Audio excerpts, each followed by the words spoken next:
या देवी सर्वभूतेषु माँ लक्ष्मी रूपेण संस्थिता नमस्तस्यै नमस्तस्यै नमस्तस्यै नमो नमः। जय माता दी। हरे कृष्णा। हे प्रिय भक्तों, आज की इस वीडियो में आप सुनेंगे माता महालक्ष्मी व्रत की बड़ी ही पावन तथा पौराणिक व्रत कथा। श्री माता महालक्ष्मी के अनेक रूप तथा नाम है, तो आप सभी से अनुरोध है कि इस कथा को पूरे भक्ति भाव और प्रसन्न मन चित्त से पूरा अवश्य सुने और कमेंट बॉक्स में माता महालक्ष्मी की जय लिखना बिल्कुल भी मत भूलिएगा। आइए भक्तों, प्रेम से सुनते हैं माता महालक्ष्मी व्रत की पावन कथा। तो प्रेम से बोलिए माता महालक्ष्मी की जय। हे प्रिय भक्तों, माता महालक्ष्मी के अनेक रूप तथा नाम है। उनके नाम कुछ इस प्रकार हैं। भूतल में वे छाया, शक्ति तृष्णा, शांति जाति, लज्जा श्राद्धा, कांति वृत्ति, स्मृति दया, तुष्टि माता अधिष्ठात्री एवं लक्ष्मी के रूप में स्थित हैं। हे प्रिय भक्तों, उन्हें हम प्रणाम करते हैं। कैलाश पर्वत पर पार्वती, क्षीर सागर में सिंधु कन्या, स्वर्गलोक में महालक्ष्मी, भूलोक में लक्ष्मी, ब्रह्मलोक में सावित्री, ग्वालों में राधिका, वृंदावन में रासेश्वरी, चंदन वन में चंद्रा, चंपक वन में गिरजा, मधुवन में पद्मा, मल्टी में मालती, कुंदन वन में कुदंती, केतकी वन में सुशीला, कंदक वन में कंदमाला, राज प्रसाद में राग लक्ष्मी और घर घर में गृह लक्ष्मी इन विभिन्न नामों से पहचानी जाती हैं। इस तरह चारों ओर सर्वथा सर्वभूत में सुपरिचित माता श्री माता महालक्ष्मी की यह कथा है। अब हम इसका श्रवण करेंगे, तो प्रेम से बोलिए माता महालक्ष्मी की जय। प्रिय भक्तों, अगर आपको यह कथा अच्छी लगे तो वीडियो को लाइक करें और ज़्यादा से ज़्यादा शेयर करें और कमेंट बॉक्स में माता महालक्ष्मी की जय लिखना बिल्कुल भी मत भूलिएगा। अगर आप सभी चैनल पर नए आए हैं तो चैनल को सब्सक्राइब करके बेल आइकन को अवश्य दबा लें, ताकि आने वाली सभी वीडियो की जानकारी सबसे पहले आपके पास पहुंचे। आइए श्रवण करते हैं माता महालक्ष्मी की बहुत ही पावन व्रत कथा। भारतवर्ष के सौराष्ट्र देश में द्वापर युग की यह कहानी है। सौराष्ट्र में उस समय भद्रशिवा नाम के राजा थे। वे बड़े पराक्रमी राजा थे। 4 वेद, 6 शास्त्र, 18 पुराणों का उन्हें ज्ञान था। उनकी रानी का नाम सुरचंद्रिका था। रानी दिखने में सुंदर और सुलक्षणा थी तथा पतिव्रता थी। उन दोनों को 7 पुत्र तथा उसके बाद एक कन्या का वरदान मिला था। कन्या का नाम श्यामबाला था। एक बार महालक्ष्मी जी ने मन में आया कि जाकर उस राजा के राजप्रसाद में रहें।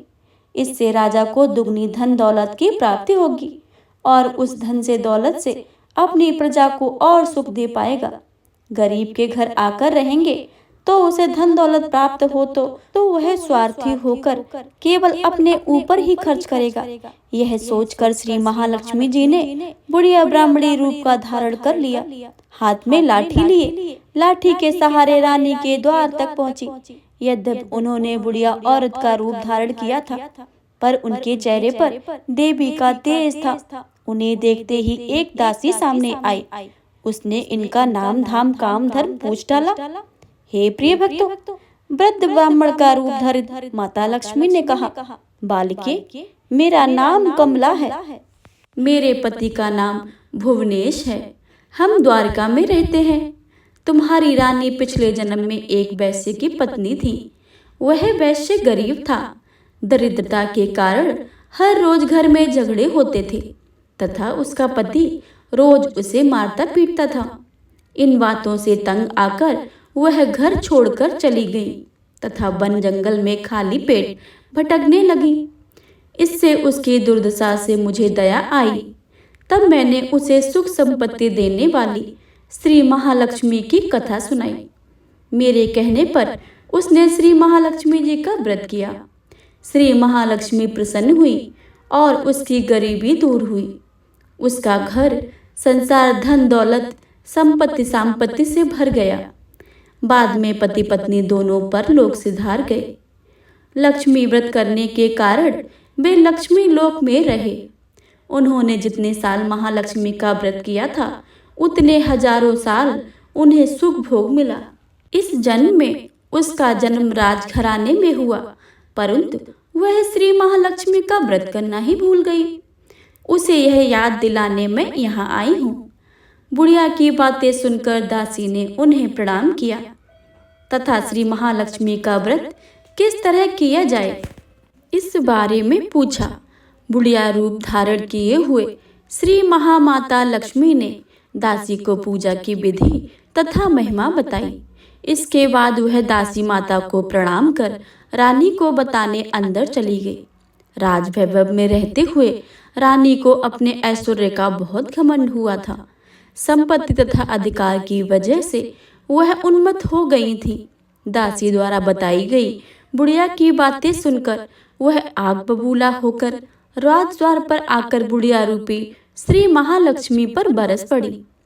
उसे यह मालूम नहीं था कि श्री महालक्ष्मी माता बुढ़िया का रूप धारण किए द्वार तक आई थी, परंतु रानी की इस कदर रूख बर्ताव तथा उनका अनादर देखकर माता ने वहां ठहरना ठीक न समझा।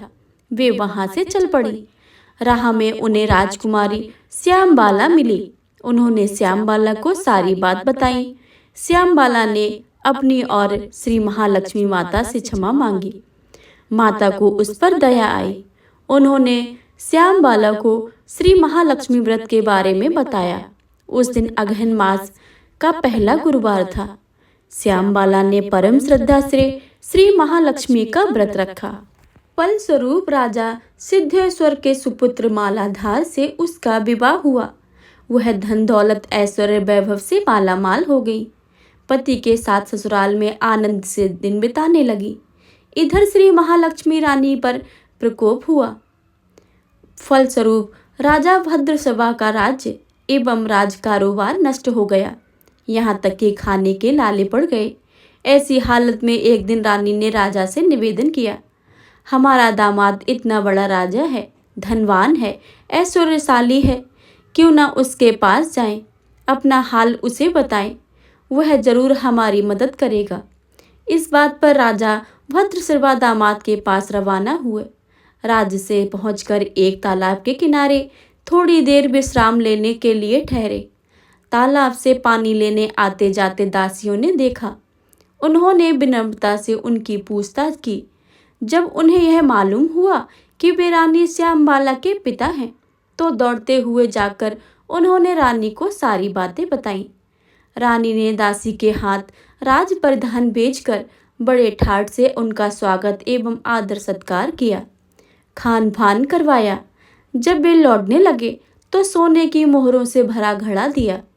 राजभद्रा सब वापस लौटे तो उन्हें देखकर रानी सूरज चंद्रिका खुश हुई। उन्होंने सोने की मोहरों से भरे घड़े को मुंह खोलकर, पर हाय भगवान, घड़े में धन के बदले कोयले मिले। यह सब श्री महालक्ष्मी के प्रकोप से हुआ। इस प्रकार दुर्दशा में और कई दिन बीत गए। इस बार रानी स्वयं अपनी कन्या के पास गई। वह दिन अगहन मास का अंतिम गुरुवार था। श्यामबाला ने श्री महालक्ष्मी का व्रत किया था और पूजा की। अपनी माता से भी व्रत करवाया। इसके बाद रानी अपने घर आई। श्री महालक्ष्मी का व्रत रखने पर उसे फिर से अपना राजपाट, धन दौलत, ऐश्वर्य प्राप्त हुआ। फिर वह सुख शांति आनंदमय जीवन बिताने लगी। कुछ दिनों के बाद राजकन्या श्यामबाला अपने पिता के घर आई। उसे अपने घर देखकर सूरज चंद्रिका को पुरानी बात याद आई। यही कि श्यामबाला ने अपने पिता को घड़ा भरकर कोयला दिया था और उसे तो कुछ भी नहीं दिया था। इसी कारण श्यामबाला को पिता के घर आने पर उसका कोई आदर अतिथि नहीं हुआ, बल्कि अनादर ही हुआ। पर उसने इस बात का बुरा नहीं माना। अपने घर लौटते समय उसने पिता से थोड़ा सा नमक ले लिया। अपने घर लौटने पर उसके पति ने पूछा, अपने मायके से क्या लाई हो? इस पर उसने जवाब दिया, वहां का सार लाई हूँ। पति ने पूछा, इसका मतलब क्या हुआ? श्यामबाला ने कहा, थोड़ा धीरज रखें, सब मालूम हो जाएगा। उस दिन श्यामबाला ने सारा भोजन नमक डाले बिना बनाया और परोसा। पति ने खाना चखा, सारा खाना नमक बिना था, इसलिए स्वाद न आया। फिर श्यामबाला ने थाली में नमक डाला, इससे सारा भोजन स्वादिष्ट लगने लगा। तब श्यामबाला ने पति से कहा, यही है वह मायके से लाया हुआ सार। पति को उसकी बात सही लगी। फिर वह दोनों हंसी मजाक करते हुए भोजन करने लगे। कहा गया है कि इस तरह जो कोई श्रद्धा भाव से श्री महालक्ष्मी का पूजा करे, उसे माता की कृपा प्राप्त होती है, सुख संपत्ति शांति प्राप्त होती है, सभी मनोकामनाएं पूरी होती हैं। परंतु यह सब प्राप्त होने पर माता की पूजा को भूलना नहीं चाहिए। हर गुरुवार को व्रत पाठ अवश्य ही करना चाहिए। इस तरह श्री महालक्ष्मी का महिमा भक्तों की मनोकामनाएं पूरी करती हैं। प्रेम से बोले माता महालक्ष्मी की जय। हे प्रिय भक्तों, अब आप सभी माता महालक्ष्मी की दूसरी कथा का रसपान करेंगे, तो प्रेम से बोलिए माता महालक्ष्मी की जय। पौराणिक कथा के अनुसार प्राचीन काल में एक बार एक गरीब ब्राह्मण रहता था। वह भगवान विष्णु का परम भक्त था। एक दिन उसकी भक्ति से खुश होकर भगवान विष्णु ने उसे दर्शन दिए और मनचाहा वरदान मांगने को कहा। ब्राह्मण ने कहा कि उसके घर में हमेशा लक्ष्मी जी का वास हो। इस इच्छा को जानने के बाद विष्णु जी ने कहा कि उसे लक्ष्मी तो प्राप्त हो सकती है, लेकिन उसके लिए उसे थोड़ा प्रयास करना होगा। भगवान विष्णु ने कहा कि मंदिर के सामने एक स्त्री रोज आती है और यहाँ आकर उपले पाती है। तुम बस उसे अपने घर आने का निमंत्रण देना। वह स्त्री ही देवी माँ लक्ष्मी है। अगर वह स्त्री तुम्हारे घर आती है तो तुम्हारा घर धन धान से भर जाएगा। इतना कहकर भगवान विष्णु वहां से अदृश्य हो गए। अगले दिन सुबह 4 बजे ब्राह्मण मंदिर के सामने बैठ गया और जब धन की देवी माता लक्ष्मी उपले पातने आई तो ब्राह्मण ने उन्हें अपने घर आने का निवेदन किया। ब्राह्मण के व्यक्तित्व को सुनकर लक्ष्मी जी समझ गईं कि ये सब विष्णु जी का किया धराया है। माता लक्ष्मी ने कहा कि तुम 16 दिनों तक माता महालक्ष्मी व्रत को विधि पूर्वक करो और रात दिन चंद्रमा को अर्घ दो, तो मैं तुम्हारे घर आऊंगी।